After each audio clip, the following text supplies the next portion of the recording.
सच्चाई रहती है, सच्चाई रहती है, दिखती है, लेकिन कबूल नहीं की जा सकती। सच्चाई महसूस की जा सकती है, रहती भी है, लेकिन कबूल नहीं की जा सकती। आप एक चीज गौर करिए, वर्तमान में उत्तर प्रदेश में या केंद्र में सत्तारूढ़ पार्टी भारतीय जनता पार्टी कांग्रेसियों, सपाइयों, बसपाइयों से भरी पड़ी है। यह सच्चाई है, और सच्चाई है तो दिखती भी है, आप महसूस भी करेंगे, लेकिन कबूल कबूल नहीं करेंगे। कबूल कोई भी नहीं करता। अभी किसी भी भारतीय जनता पार्टी के कार्यकर्ता से पूछा जाए तो वह कहेगा इस समय मोदी योगी का जलवा है, उनके नाम पर लोग चुनाव जीत जाते हैं। लेकिन इसका कोई जवाब नहीं देंगे कि जब मोदी या योगी या भारतीय जनता पार्टी की हवा है तो भगोड़ों की जरूरत क्यों पड़ती है? क्यों बसपाइयों, सपाइयों, कांग्रेसियों की भीड़ भाजपा में दिखाई देती है? अभी हमारे बनारस का हाल मैं बता दूं,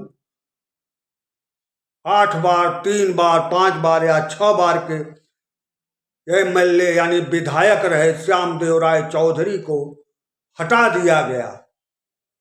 पूरी जिंदगी उन्होंने भाजपा में गुजारी, लेकिन जब भाजपा का तथाकथित गौरव या लहर वाला दिन आया तो उनको टिकट नहीं मिला, और उनकी जगह पता नहीं किसको किसको टिकट देकर जिताया गया।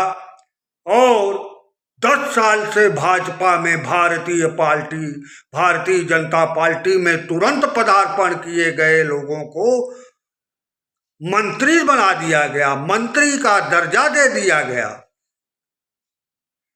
यह सच्चाई है। पूरा जीवन किसी भी पार्टी, अभी कांग्रेस की सरकार आ जाए तो पुराने कांग्रेसी गायब दिखेंगे, नए नए कांग्रेसी नए नए कलेवर में उधर दिखाई देने लगेंगे। अपने उत्तर प्रदेश में अगर बसपा या सपा या किसी और की सरकार आ जाए तो यही भाजपाई में जो इस समय है ये नए कलेवर में उधर दिखाई देंगे। यह सच्चाई है, लेकिन सच्चाई दिखाई देगी, महसूस देगी, लेकिन कबूल नहीं किया जा सकता। माननीय प्रधानमंत्री मोदी जी का लहर चल रहा है, लेकिन जीतने के लिए भगोड़ों की अति आवश्यकता है पार्टी में। एक को मैं जानता हूं, बसपा का टिकट नहीं मिलने पर रो रहा था, जैसे लगा कि बसपा का टिकट नहीं मिला तो इसका जीवन सर्वनाश हो जाएगा। वही व्यक्ति भाजपा में टिकट लेकर आज विधायक बना है, और विधायक बनकर अब ऐसा लगता है कि जैसे इसने जब पहला चम्मच पृथ्वी पर आकर पकड़ा मुंह में तो वह कमल छपा था चम्मच में। ऐसा लगता है कि यह इससे बड़ा भाजपाई कोई नहीं होगा। अभी मैं आपको बता दूं, मेरे एक मित्र हैं, कभी वो भारतीय जनता पार्टी के किसान मोर्चे के पदाधिकारी थे। उन्होंने जब से होश संभाला तब कांग्रेस का जमाना था, सपा बसपा भी आई, जनता दल भी आया, और वह व्यक्ति हमेशा भाजपा में रहा। किसी पद पर नहीं रहा, लेकिन भाजपा का झंडा उठाकर बूथ पर जाता हुआ था। लेकिन जब वह भाजपा सत्ता में आ जाई तो वो उस व्यक्ति भाजपा से इस समय निकलकर किसी और पार्टी में नहीं गया है, लेकिन भाजपा में नहीं है। क्यों नहीं है? बनारस के हैं वह मेरे मित्र, चंद्रबली सिंह नाम है। उन्होंने बताया कि मैं जब संघ की कार्यशाला में गया तो वहाँ लोग महात्मा गांधी को गालियाँ दे रहे थे।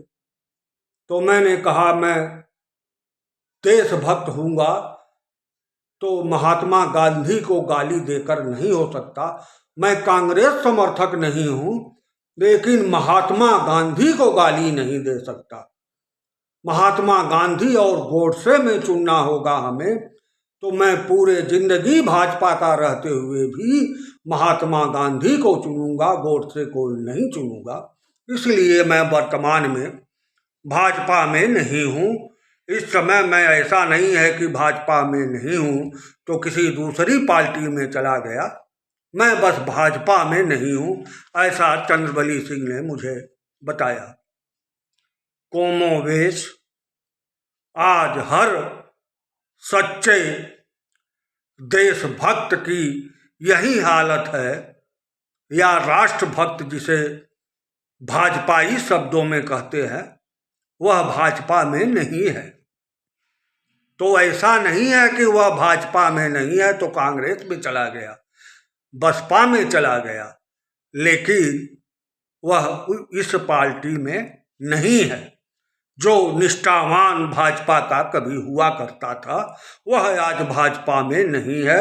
यह एक चंद्रबली सिंह के नाम पर मैं तमाम उदाहरण ऐसे दे सकता हूँ। खाटी कांग्रेसाई बसपा बस सपाई रहे आरिफ मोहम्मद खान भाजपा राज में राज्यपाल है। कितने नाम गिनाऊं? कभी कांग्रेस और सपा बसपा के टिकट पर लड़ने वाला आदमी, जीतने वाला आदमी उप मुख्यमंत्री है। कितने उदाहरण लेंगे भाई आप? सच्चाई यह है कि किसी की लहर नहीं है। भगोड़ों की जरूरत अगर आपको है तो आपकी लहर नहीं है। अगर आपकी लहर होती तो आप अपने कार्यकर्ताओं को जिताते, न कि भगोड़ों को। यह सच्चाई है, लेकिन यह सच्चाई महसूस की जा सकती है, दिखेगी भी, लेकिन कबूल नहीं की जा सकती।